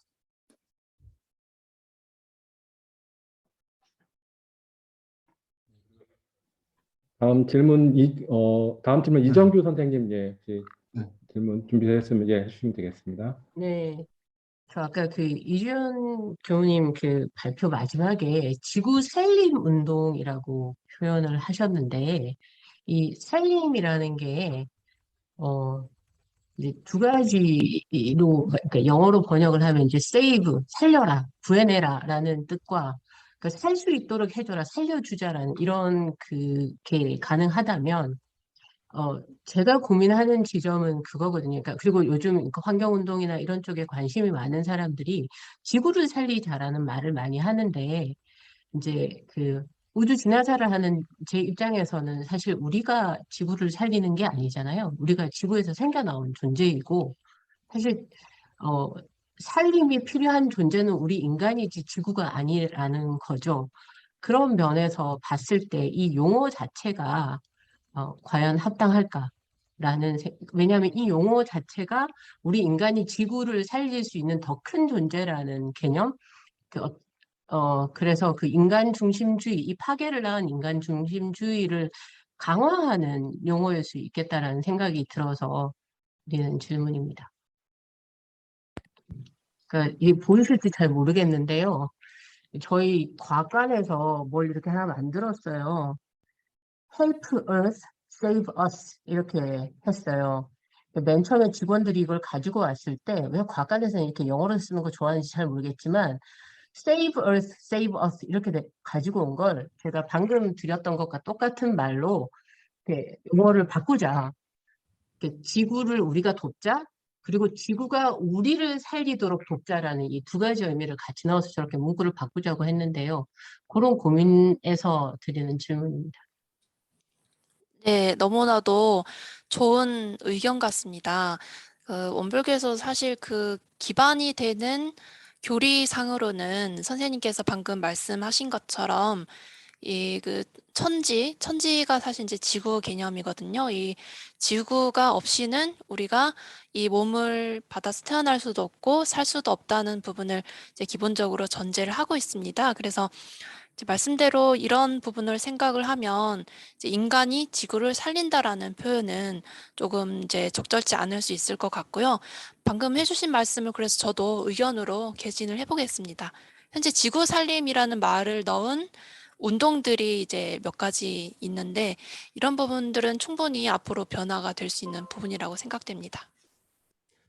예, 이것과 관련해서 그 어제 제가 이제 발표했었던 부분인 것 같아요. 그러니까 이게 따지고 보면 이정규 선생님께서 말씀하셨던 부분은 그러니까 차크라 바르티가 얘기해서 거주 가능성을 얘기를 하시는 것 같습니다. 그러니까 인간이 네. 거주할 수 있게 만들자, 라고 하는 것 같고 이게 사실 지구 살림이라고 하는 것도 이제 그런 의도는 아니겠지만 결국은 그 거주 가능성의 느낌에 아니 이거 그 지속 가능성의 느낌도 약간 드는 것 같아요. 그래서 지구를 어떻게 우리가 살릴 것인가라기보다는 금방 말씀하신 것처럼 이제 거주 가능성의 맥락에서 이거를 이야기하는 것이 훨씬 낫지 않을까라고 저는 생각을 합니다. 네, 저도. 네, 여기 맞습니다. 네. 관련해서 제 기억이 맞다면 토마스 베리 책의 부제에 뭐 힐링 디 얼스인가 뭐 이런 게 요즘 붙는 것 같아요. 치유죠, 책에 지구를 치유. 예.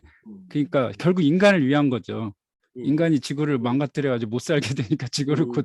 우리말에 살린다는 게 이제 고친다 이런 말도 있으니까 막 음. 역시 인간 중심적인 그 맥락에서 살린다는 말을 쓴 게 아닌가라는 생각이 들었습니다. 네. 근데 저는 꼭 그렇게는 생각하지 않는 게요. 그러니까 우리의 사고가 아직도 그것이 인간만을 생각하는 부분이 큰 건 사실이지만 거기에 무생명이 같이 들어가는 거죠. 그러니까 인간이 살 수 있는, 그러니까 인간만 살 수 있는 사회는 문제가 되겠지만 우리가 지구를 거주 가능하게 한다라고 할 때 그 거주하는 대상이 누구냐? 인간 플러스 무생명인 거죠. 그게 같이 들어가지 않으면 안 된다라고 그렇죠. 봅니다. 그러니까 생물 네. 다양성이 무너져서 인간이 못 살게 됐으니까 그걸 그걸 치유하자 이 얘기거든요. 음. 결국에는 그걸 지구 네네. 살림이라고 표현하는 것 같습니다. 그래서 근데 이게 지구 사실 또 살림을 지구 네. 거주성으로 우리가 이해를 하면서 그렇게 표현을 하면 될 것 같아요. 저 같은 경우는. 아니, 저기 방금 하신 말씀이 이렇게 가려져서 잘 못 들었는데요. 한 번 더 반복해 주시겠습니까? 아, 저요? 네. 아니, 그러니까 지구 살림을 좀 그런 맥락으로 좀 해석을 해서 그 운동도 그런 맥락으로 그러니까 진행. 지구에서 살자. 예, 우리 집안 살림 하듯이 그렇게 해석을 하시자는 제안 그렇죠. 같아요. 예, 음. 그런 의미의 그러니까 사실 살림. 김지아 네. 선생님 얘기를 음. 안 하셨는데 김지아 선생이랑 뭐 그 유니온 신학대학에 있는 현경 교수랑 많이 하는 게 살림을 얘기를 하는 음. 거잖아요. 그러니까 살리자라는 것과 또 살림을 잘하자라는 그 두 가지가 같이 들어가 있는 거여서 그래서 우리가 이렇게 이 정말 위기 시기에 새로운 어떤 생명평화 운동을 할 때 그 구호를 정말 잘 정해야지만 이전 시대의 오류를 뛰어넘으면서 새로운 그 철학을 담아낼 수 있지 않을까라는 생각이 듭니다. 이것과 관련해서 그 내일 신호하라 선생님이 발표를 하시는데 그분은 학과가 종합생존학과예요. 일본은 종합생존학과라고 하는 그 학과가 있더라고요. 결국 그 생존은 인간이겠죠. 네. 그래서 내일 또 그런 맥락으로 또 같이 토론을 하면 재밌을 것 같습니다. 네, 예. 감사합니다. 예, 방금 말씀하신 발표는 내일 10시에 하는 발표 말씀하시는 거죠? 시노하라 네네. 마사타케 선생님께서 하시는. 예. 그 중간에 이제 시간이 많이 돼서 저도 사실 궁금한 게 있었거든요. 그래서 하나 좀 질문을 드려보고 싶습니다. 예, 이철호 교수님께 질문을 좀 드려보고 싶은데요. 제가 이제 글을 읽으면서 이거 참 좋다. 이렇게 바라보면 좀 이해하는 데 도움이 되겠다는 부분이 있었어요. 그게 170쪽입니다. 보면은 과학적 신비주의, 금욕적 인격주의, 유기적 공동체주의 이렇게 세 가지로 이렇게 나누어서 봐주시니까 차라리 이런 흐름에 대해서 처음에 좀 깊이가 없는 이제 저의 입장에서 예를 들자면은 이렇게 보니까 좀 이해가 좀 쉽다 이런 생각이 하나가 들어져서요. 네, 그러면서 또 이제 생각이 되어지는 게 이렇게 바라봤을 때 이제 또 좋은 점이 이렇게 바라보는 것에 장점이 분명히 있고 또 이렇게 바라보다 보면은 뭔가 한계랄까 문제점도 나올 수도 있겠다. 네, 그래서 이제 그런 부분을 좀 이야기를 해주시면 좋을 것 같은데 아마 세 가지를 다 말씀하려면은 시간적으로 좀 될지 모르겠습니다. 그래서 저는 그 중에서 특히 과학적인 부분에 대해서 아까 이도나 선생님 얘기가 좀 많이 나왔었는데 예를 들어서 그리스 로마 신화는 과학적으로 분석을 하지 않잖아요. 어떻게 보면 지금 당연한 사실이지만 이제 과학이 막 그 뭔가 막 그 현재도 막 힘을 내고 있는데 이런 상황에서 이 과학을 어떻게 바라봐야 되는가에 대해서 이도나 선생님도 정말 고민을 많이 했기 때문에 이렇게 되지 않았을까 생각하면서 이 부분의 장점과 어떤 문제점이랄까 한계 이런 부분을 좀 이야기를 듣고 싶습니다. 예.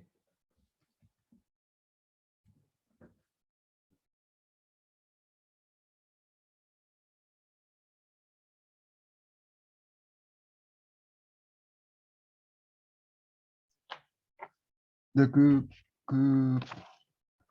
말씀하신 대로 이 세계 유형화는 그냥 우선 제가 보기에도 너무 단순화할 우려가 있다고 생각하고요. 그 단순화라고 하는 걸 우선 말씀드리자면 각각 한 사상가에게 그 특징에 1대1로 대응되지는 않아요. 우선 기본적으로. 그래서 예컨대 뭐 지금 예컨대 유기체적 공동체주의는 다분히 이제 원주 캠프와 그 한살림을 염두에 두고 김지아에게 제가 특징화 유형화했지만 말씀드리는 것처럼 그건 당연히 함석헌하고 공통 분모가 있는 거고요. 그러니까 함석헌에게도 유기체적인 공동체주의는 당연히 나타나는 것이고 마찬가지로 그 김지아가 유기체적 공동체주의라고 하지만 실제로는 이도나와 지금 언급해 주신 과학적 신비주의를 일정 부분 또 공유하고 있습니다. 그래서 이렇게 뭐랄까요, 생명사상으로 에서 윤리사상으로 넘어갈 때쯤에 김지아 선생의 글을 보면 과학을 많이 언급해요. 그러니까 제 의심 또는 제 질문은 왜 생명을 이야기하면서 때로는 결정적인 국면에서 또는 생명을 강조하는 과정 속에서 그 최근의 과학적인 성과를 왜 긍정적인 방식으로 가지고 와서 생명을 역설해야 되는지 저는 이제 그 과정에 대해서 다소 이제 의문이 있는데 그 과정은 그 논리적인 과정은 그 생명을 의미화하는 대단히 과학주의적인 방식은 김지아에게도 나타날 뿐만 아니라 그 공교롭게도 100년 전에 100년 전에 이도나에게도 그대로 나타납니다. 그래서 그러니까 왜 종교가 과학을 이토록 필요로 하는가?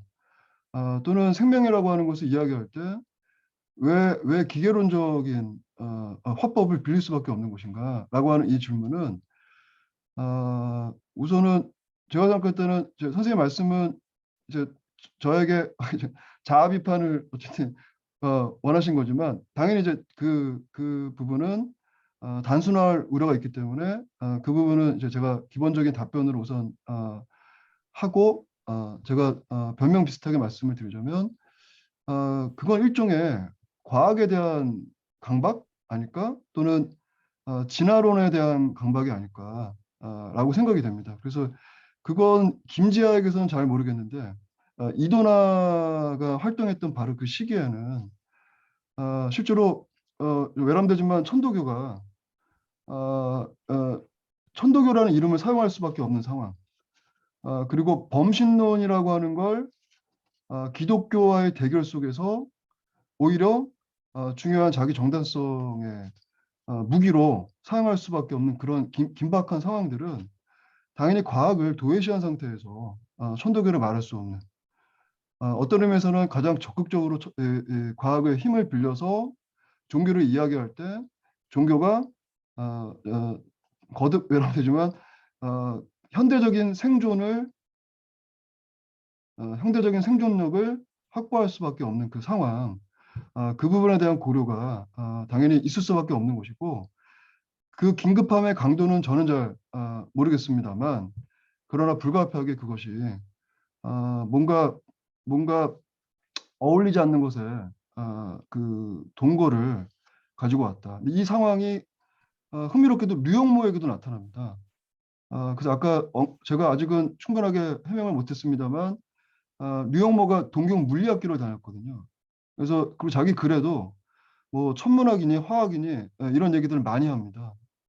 뭐 날수를 세듯이 그런 숫자들을 가지고 자신의 영성의 깊이를 이야기하고 넓이를 이야기하거든요. 저는 그걸 제 나름대로는 그걸 물화된 영성이라고 얘기하고 싶은데 이도나에게 두드러지는 그 물화된 영성이라는 게 결국 이도나가 보여주는 진화하는 신이라고 하는 어떤 의미에서 본다면 대단히 탁발할 수 있지만 또 어떤 의미에서 본다면 대단히 아이러니한 그 키워드들의 조합이 그냥 번박하게 받아들일 수 없는 거라면 저는 적어도 그게 이도나 영성론의 중요한 특징이라는 걸 우선은 그 출발선에서 가지고 가야 되는 거 아닌가라는 생각을 갖고 있습니다. 그게 마지막에 조성호 선생님께서 우려하시는 대로 그것이 얻는 것보다 만약에 잃는 것이 많다면 그때는 그 용어를 당연히 수정해야 되는 게 맞다고 생각하고요. 다만 출발선에서는 그 특징이 워낙 두드러지기 때문에 갖고 가는 게 낫지 않을까라는 생각이 듭니다. 예, 네. 감사합니다. 네. 예, 네. 질문이 하나 예, 있습니다. 예, 박선 선생님 예, 질문하십시오. 저는 박서산이라고 합니다. 예. 저는 예술 활동을 하고 있는데요. 예. 저는 개인적으로 이제 생명 평화의 춤을 추고 있습니다. 근데 아까 그 우리 이주연 예, 발표자님께서 환경운동에서 이제 생명평화 운동으로라는 예, 제목으로 말씀을 해주셨는데 그 생명에 있어서 평화란 무엇인가에 대한 부분들 의문을 좀 가지고 있습니다. 우리가 인간이 생각하는 평화와 생명이 원하는 평화가 어떻게 다른지 또 어떤 것들이 같은지 그 부분을 조금 말씀을 해주시면 좋을 것 같습니다. 예, 그게 궁금합니다. 예. 네, 너무 어려운 질문 같습니다. 네. 제 소박한 의견으로는 그냥 모두가 잘 사는 것이 네, 평화라는 생각이 들었습니다. 이 글을 쓰면서. 그리고 제가 인용은 하지 않았는데, 이제 도법 스님이 그 책에서 이제 이런 말씀을 하셨어요. 이제 경로당의 어르신들이 환하게 웃음을 짓는 모습을 보면서 이것이 바로 생명 평화로구나 이런 이제 느낌이 들었다는 그런 회고를 보면서 아, 그래. 이런 것이 바로 평화지라는 생각이 들었습니다. 그래서 네, 답이 될지는 모르겠지만 모두가 근심 걱정 없이 살 수 있는 것. 다만 지금 시대에는 이제 인류세 담론이 나타날 정도로 이제 위협적인 상황이 되다 보니까 이제 운동이 생겨나고 그렇지만 궁극적인 평화는 그런 것이 아닐까 생각이 듭니다. 근데 이제 제가 조금은 네, 이제 우리 인간적인 중심에 있어서는 이제 그런 것들이 충분히 공감이 가는데요. 근데 그러니까 지구의 생명체 안에서의 평화다라는 것은 인간이 가지고 있는 식의 평화가 아닐 수 있지 않는가라는 생각 때문에 제가 질문을 드렸고요.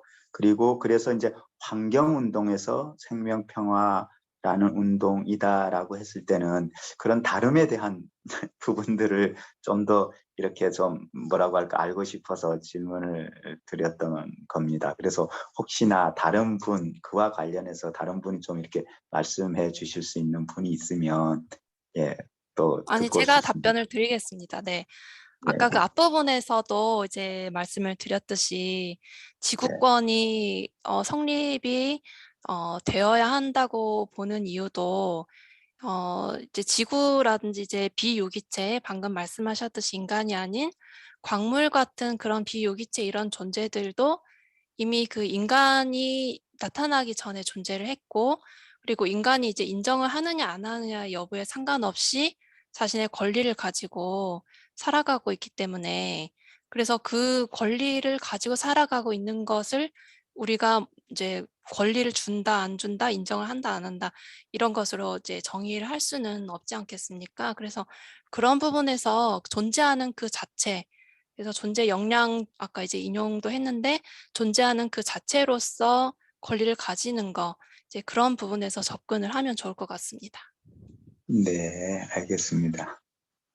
예, 저도 우리 박소산 선생님의 이제 질문을 듣다 보니까 좀 떠오르는 생각이 있어서 지금 시간이 좀 있는지 모르겠습니다만 잠깐 말씀드리면 일단 우리 원광대 원불교상 연구원에서 하는 현재의 작업들이 저는 상당히 이제 의미가 있고 일종의 학문 운동이라고 생각하거든요.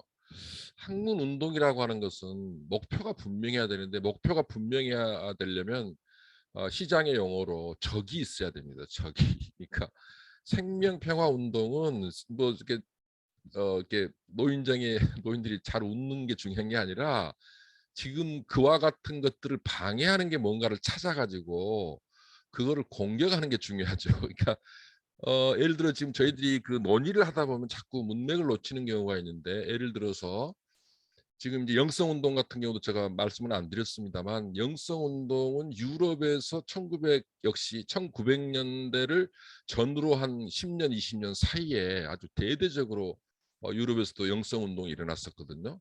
저희 나라에서 영성운동, 영성 얘기한 거는 그리 오래되지는 않았습니다.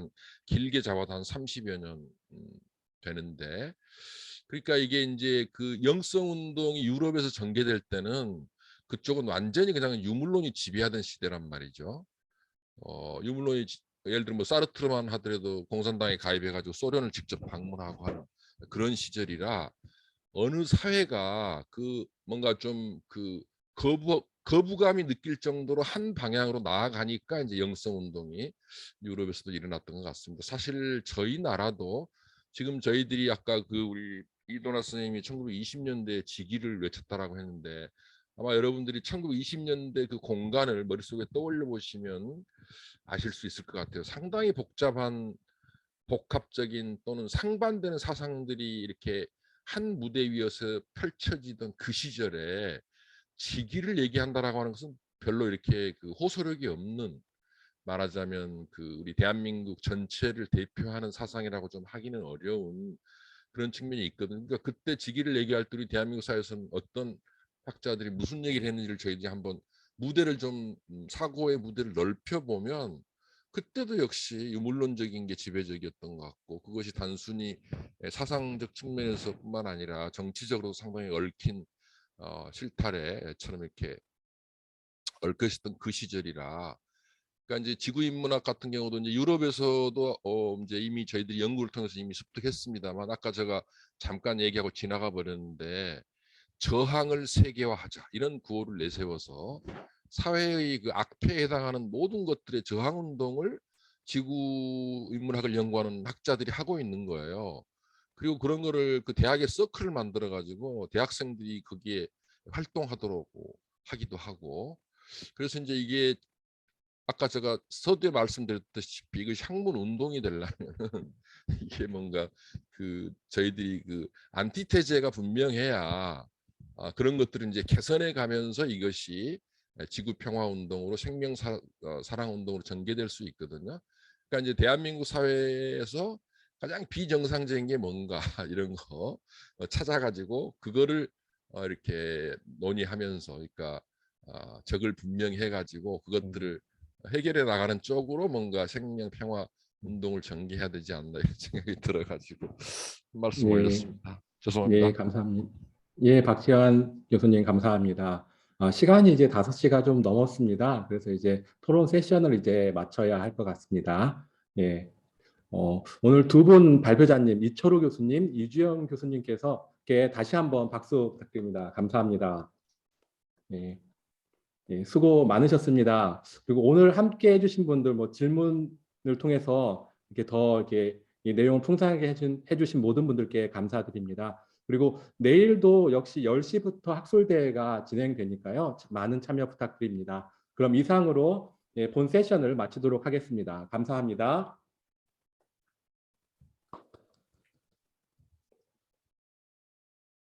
감사합니다. 네, 감사합니다. 감사합니다. 이철호